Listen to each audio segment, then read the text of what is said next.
आज से हम हिंदी की अपनी कक्षा आरंभ कर रहे हैं। हम इसमें आज सबसे पहले करेंगे अपना पहला पाठ, जिसका नाम है कबीर। ठीक है, आरोह की पुस्तक का पहला पाठ जिसका नाम है कबीर, हमारे काव्य खंड का ये पहला पाठ है। ठीक है, कबीर दास के बारे में तो आप सभी ने सुना ही होगा। तो क्योंकि ये काव्य खंड है तो कविता की बात आती है। कविता कहते किसे हैं, कविता वास्तव में होती क्या है।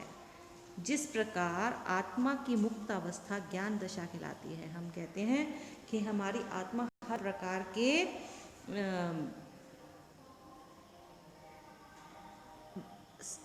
भ्रमों से मुक्त हो गई है। ठीक है ना।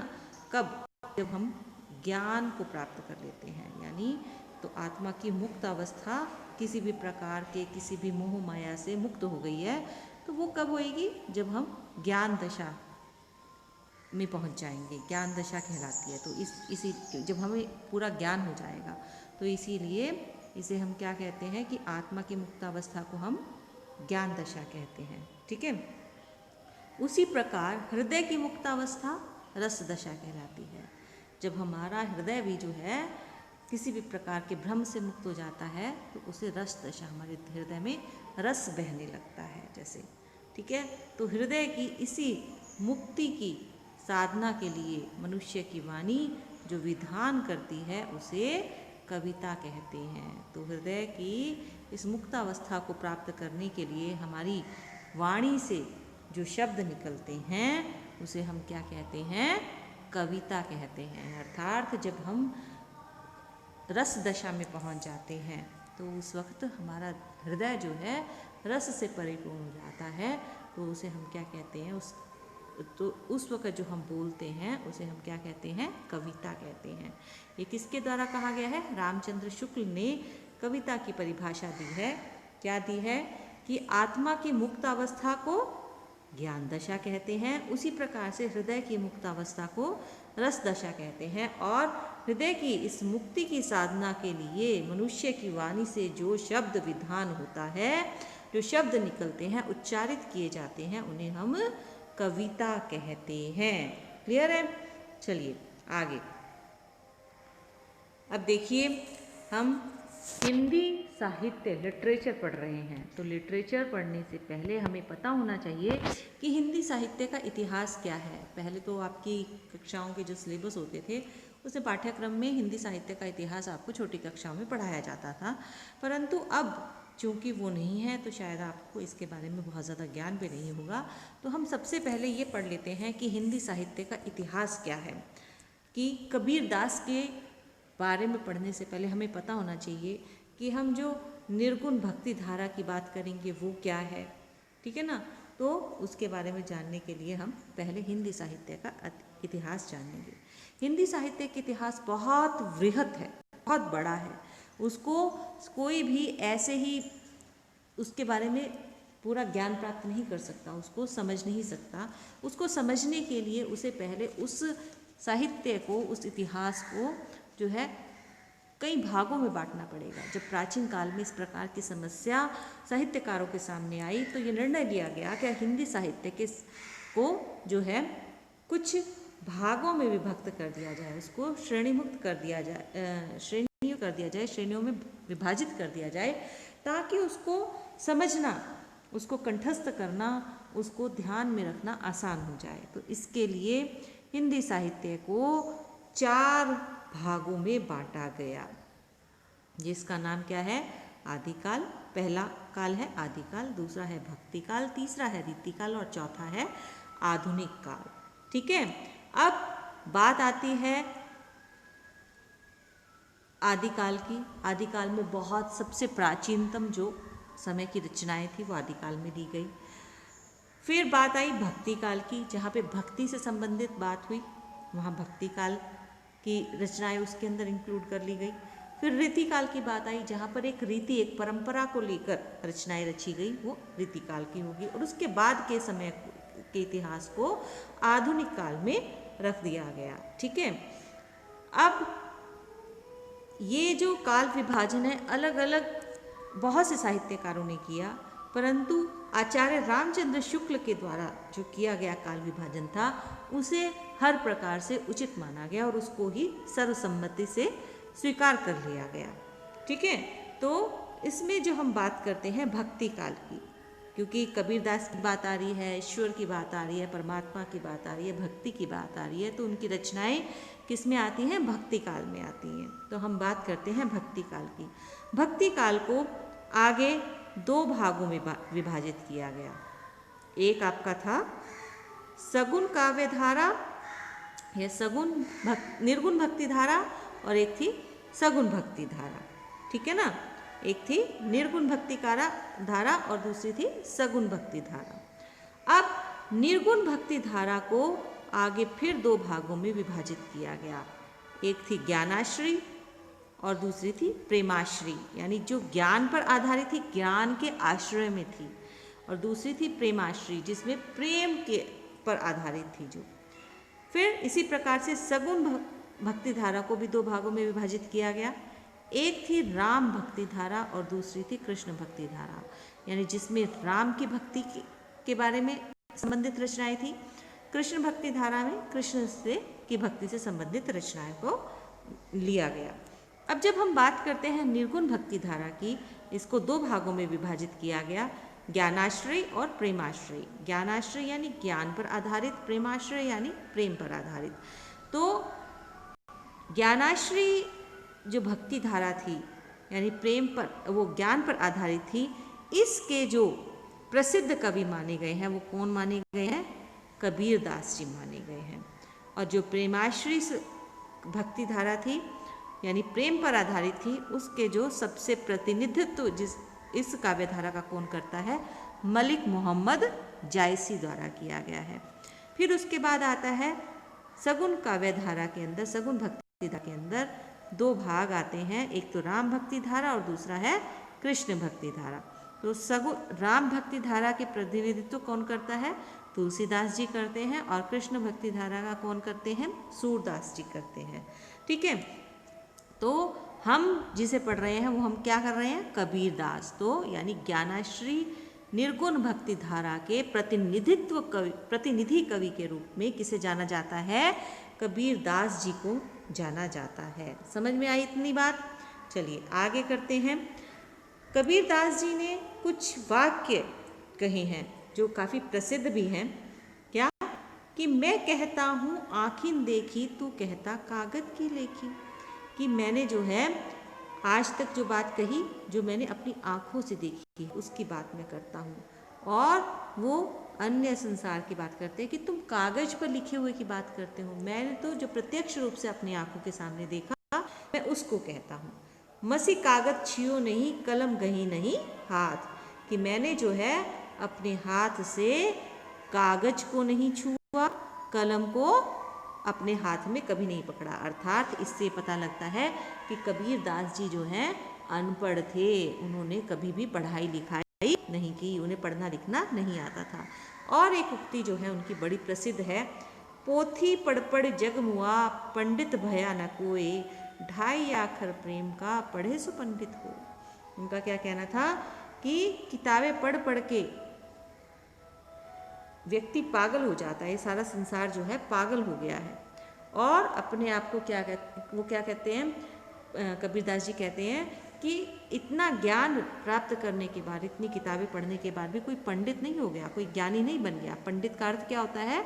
जो ज्ञानी हो, जिसने शास्त्र पढ़े हो, जिसने किताबें पढ़ी हो, और जो ज्ञानी हो, तो वो वास्तव में ज्ञानी नहीं होता, उसको वास्तविक सच्चा ज्ञान प्राप्त नहीं होता। ढाई आखर प्रेम का पढ़े सो पंडित हो। और जिसने प्रेम के ढाई अक्षर, प्रेम जो शब्द है वो ढाई अक्षरों से बना है, तो किसी ने प्रेम के जो ढाई अक्षर पढ़ लिए तो उसे वही वास्तव में ज्ञानी है, क्योंकि सच्चा ज्ञान तो प्रेम है। प्रेम को जिसने जान लिया, प्रेम को जानना यानी प्रेम से रहना, प्रेम के साथ जीवन जीना। ठीक है, तो जिसने प्रेम को जान लिया वही वास्तव में सच्चा ज्ञानी है। ठीक है, समझ में आई बात मेरी? चलिए आगे करते हैं। ये कबीरदास जी के पद हैं, इन्हें आप सुन सकते हो। ठीक है, चलिए आगे। अब हम कबीरदास जी के जीवन के बारे में जानते हैं। तो कवि का परिचय भी हमें पता होना चाहिए। जन्म, कबीरदास जी का जन्म 1398 में माना जाता है। कहाँ पर? वाराणसी के पास लहर तारा स्थान है उत्तर प्रदेश में, वहाँ पर इनका जन्म स्थान माना जाता है। बाकी कुछ किंवदंतियाँ तो रहती ही हैं हमेशा कि कोई किस इनका स्थान जो है कहीं पर मानता है, कहीं कोई कहीं पर मानता है, परंतु जो प्रमाण हुए हैं, प्रमाणों के आधार पर उनका जो जन्म स्थान है वो उत्तर प्रदेश के वाराणसी के पास लहरतारा ग्राम में माना जाता है। इनके द्वारा जो प्रमुख रचनाएं लिखी गई, अब लिखी तो गई नहीं क्योंकि इन्होंने पहले ही कहा है कि मसी कागज छुओ नहीं, कलम गही नहीं हाथ, अर्थात मैंने अपने हाथों में हाथों से ना तो कागज़ को छुआ है और ना ही अपने हाथों में कभी कलम को पकड़ा है। इसका मतलब क्या है? इसका मतलब ये है कि इन्होंने खुद से इनकी रचनाएं नहीं लिखी, इनकी रचनाएं इनके अनुयायियों ने, जो इनको बहुत मानते हैं, जो इनकी बातों का अनुसरण करते हैं, उन्होंने इनके कहे गए वाक्यों को, इनके वाणी को जो है साखी, शबद और रमैनी के रूप में बीजक नामक एक पुस्तक के अंदर संकलित किया है, संकलित करवाया है। इनकी मृत्यु जो है सन 1518 में बस्ती के निकट मगहर उत्तर प्रदेश में इनकी मृत्यु हुई। उत्तर प्रदेश के बस्ती जिले के मगहर में इनकी 1518 में मृत्यु हुई। समझ में आई बात? चलिए आगे करते हैं। ये कबीरदास जी का अक्खड़पन जो है वो इसमें आता है कि क्या काशी क्या उस अगर राम हृदय बस मोरा, जो काशी तन तजे कबीरा रामे को निहोरा। तो कबीरदास जी कहते हैं क्या कि क्या काशी क्या उसर मगहर, कि काशी क्या है और मगहर क्या है, इन दोनों में कोई अंतर नहीं है। राम हृदय बस मोरा, कि राम तो मेरे हृदय के अंदर बसते हैं। राम जो है इस संसार में ऐसे नहीं है, राम तो मेरे हृदय में बसते हैं। उनका कहना क्या है कि ईश्वर जो है वो व्यक्ति के अंदर बसता है और मनुष्य जो है उसे कहाँ बाहर खोजता हुआ फिरता है। जो काशी तन तजे कबीरा रामे कौन नहीं हो रहा। तो कबीरदास जी कहते हैं कि जैसे लोग कहते हैं कि जो हमें जो अपना शरीर जो है काशी में छोड़ना चाहिए, अर्थात जिसकी मृत्यु काशी में होती है वह मोक्ष को प्राप्ति करता है, ईश्वर को प्राप्त कर लेता है, मोक्ष को प्राप्त कर लेता है। राम में कौन नहीं हो रहा, परंतु जब हम शरीर त्याग देंगे तो हमें कौन देख रहा है? ठीक है, राम तो जो है हमारे हृदय में बस रहे हैं। तो जब राम हमारे साथ ही हैं तो चाहे हम अपने शरीर को कहीं पर भी छोड़ें, ठीक है ना, कहीं पर भी मृत्यु को प्राप्त हो, इससे कोई फर्क नहीं पड़ता। ठीक है, आगे देखिए कवि परिचय में। कबीरदास जी भक्ति काल की निर्गुण धारा के ज्ञानाश्रय शाखा के प्रतिनिधि कवि कहे जाते हैं। ये बात मैं आपको पहले ही बता चुकी हूँ। इन पर नाथों, सिद्धों और सूफी संतों की बातों का प्रभाव है, क्योंकि कबीरदास जी जो है ना घुमक्कड़ प्रकृति के थे। वो एक स्थान से दूसरे स्थान पर घूमते रहते थे और बहुत से लोगों से मिलते थे। इसीलिए उनकी भाषा में भी बहुत सी भाषाओं के, बोलियों के शब्द मिलते हैं और इसीलिए उनकी भाषा को भी क्या कहा जाता है? सद्दुखड़ी भाषा, साधुओं वाली भाषा या खिचड़ी भाषा, पंचमेल भाषा, जिसके अंदर की बहुत सी भाषाओं के शब्द मिलते हैं। और इनकी बातों पर प्रभाव किसका दिखाई देता है? नाथों का, सिद्धों का और सूफियों का। नाथ और सिद्ध जो हैं आपके आदिकाल के माने जाते हैं और सूफी संत जो हैं ये ज्ञानाश्री, जो उन्हें प्रेमाश्री जो भक्ति धारा है निर्गुण धारा की, उसके कवि रहे हैं। मतलब उनके होते उनमें से है, वो सूफी संतों के द्वारा है। वे कर्मकांड तथा वेद विचार के विरोधी थे, अर्थात जो कबीरदास जी हैं वो किसी भी प्रकार के बाह्य डंबरों का विरोध करते थे तथा जाति भेद, वर्ण भेद और संप्रदाय भेद के स्थान पर प्रेम, सद्भाव और समानता समर्थन करते थे। कबीर घुमक्कड़ थे, ये मैं आपको बता ही चुकी हूँ। इसीलिए इनकी भाषा में उत्तर भारत की अनेक बोलियों के शब्द पाए जाते हैं। वे अपनी बात को साफ और दो टूक शब्दों में प्रभावी ढंग से कह देने के हिमायती थे। बन पड़े तो सीधे सीधे, नहीं तो दरेरा देकर। मतलब क्या है कि कबीरदास जी का क्या एक सोच थी कि जो कहना है साफ स्पष्ट शब्दों में कह देना चाहिए और कबीरदास जी अपनी बात को स्पष्ट शब्दों में कहते थे। और इसीलिए वो कहते हैं कि बन पड़े तो सीधा सीधा, कि अगर आपसे वो बात बन पड़े, जो बात आपने कहनी है, तो आप सीधी सीधी कह दीजिए उसको, नहीं तो दरेरार देकर। नहीं तो फिर वही है ना कि घी अगर सीधी उंगली से नहीं निकलेगा तो टेढ़ी तो करनी ही पड़ेगी। ठीक है ना, समझ में आई बात? चलिए आगे करते हैं। कबीर परिचय में ही, कबीर भक्ति काल की निर्गुण धारा ज्ञानाश्री के प्रतिनिधि कवि हैं। वे अपनी बात को साफ व दो टूक शब्दों को प्रभावी ढंग से कहने की हिमायती थे। बन पड़े तो सीधे सीधे, नहीं तो दरेरा देकर। इसीलिए कबीर को हजारी प्रसाद द्विवेदी ने वाणी का डिक्टेटर कहा है। किसने उन्हें वाणी का डिक्टेटर कहा है? हजारी प्रसाद द्विवेदी ने। और क्या कहा है? वाणी का डिक्टेटर कहा है। क्यों? क्योंकि वो दो टूक शब्दों में अपनी बात को कह देते थे। कबीर के जीवन के बारे में अनेक किंवदंतियाँ प्रचलित हैं। बहुत सी बातें हैं जो उनके जीवन को लेकर कही गई हैं। बहुत सी ऐसी कहानियाँ प्रचलित हैं। किंवदंतियाँ यानी जो दंत कथाएँ होती हैं, जो प्राचीन काल से चली आई रही, उनके जन्म से संबंधित बातें हैं।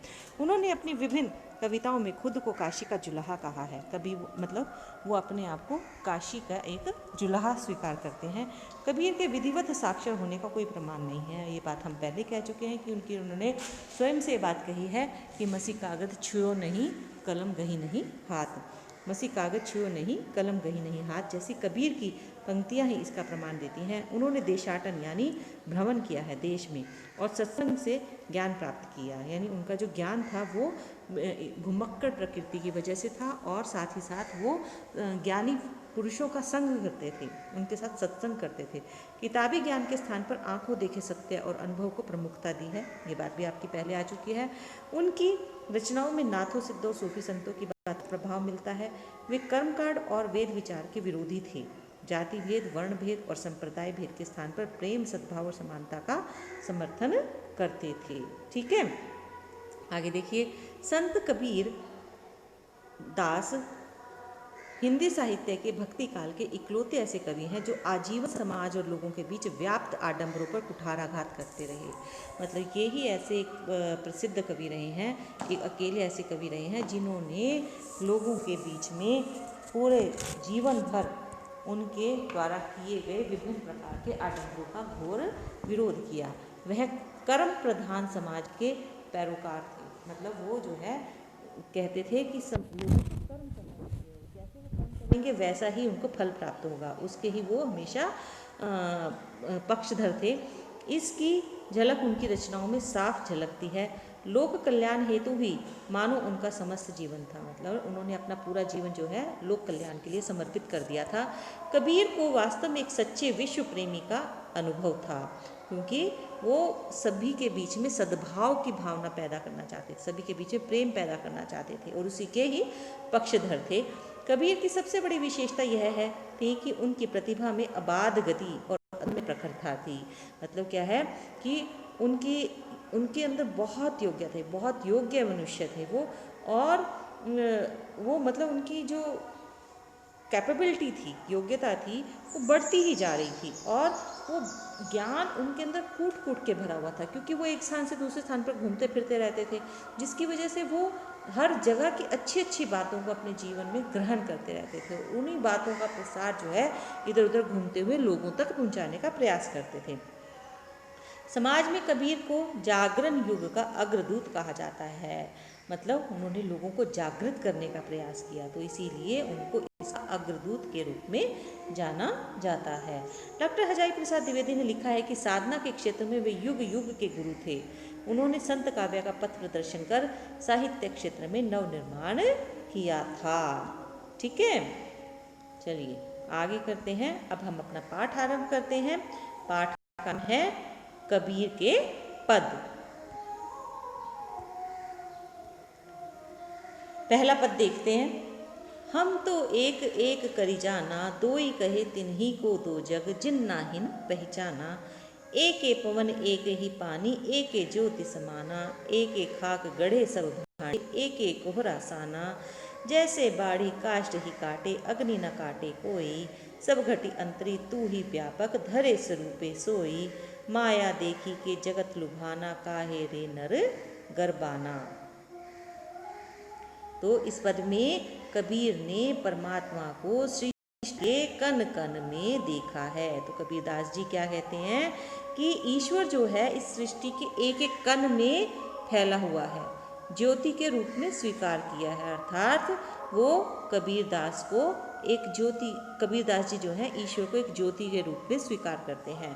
उसकी व्याप्ति चराचर संसार में दिखाई देती है। मतलब ये संसार में ये ईश्वर जो है चर और अचर यानी निर्जीव और सजीव हर कण कण में वो व्याप्त है। इसी व्याप्ति को अद्वैत सत्ता के रूप में देखते हुए विभिन्न उदाहरणों के द्वारा कबीरदास जी ने अपने इस पद के माध्यम से ईश्वर की सत्ता को स्वीकार करते हुए उसको बताने का प्रयास किया है। कबीरदास जी कहते हैं हमने तो जान लिया है कि ईश्वर जो है एक ही है। इसके माध्यम से कह रहे हैं कि हम तो ईश्वर को एक ही रूप में जानते हैं। इस रूप में मैंने ईश्वर के अद्वैत रूप को पहचान लिया है कि अर्थात ईश्वर जो है एक से ज़्यादा रूपों में नहीं है, अद्वैत है, यानी जिसके दो या दो से ज़्यादा रूप ना हो। ठीक है ना, ईश्वर सिर्फ एक ही है। हालांकि कुछ लोग जो हैं इस संसार में उनको दो कहते हैं या दो से ज़्यादा बताते हैं, अलग अलग रूपों में बताते हैं। उनके लिए नरक की स्थिति होगी। जो ईश्वर को वास्तव रूप में पहचानते नहीं हैं, इसलिए उनको क्या प्राप्त होगा? नरक प्राप्त होगा। दोजग यानी नरक प्राप्त होगा। एके पवन एके पानी एके ज्योति समाना। तो कबीरदास जी कहते हैं कि वो क्या कहते हैं कि आत्मा और परमात्मा को अलग अलग मानते हैं। कौन से लोग? जो कि ईश्वर को अलग एक से कई ज़्यादा रूपों में स्वीकार करते हैं। ठीक है ना, वो आत्मा को और परमात्मा को अलग मानते हैं। जबकि कबीरदास जी का क्या कहना है कि आत्मा रूपी ईश्वर, आत्मा के रूप में परमात्मा हमारे हृदय के अंदर बसता है, हमारे शरीर के अंदर बसता है।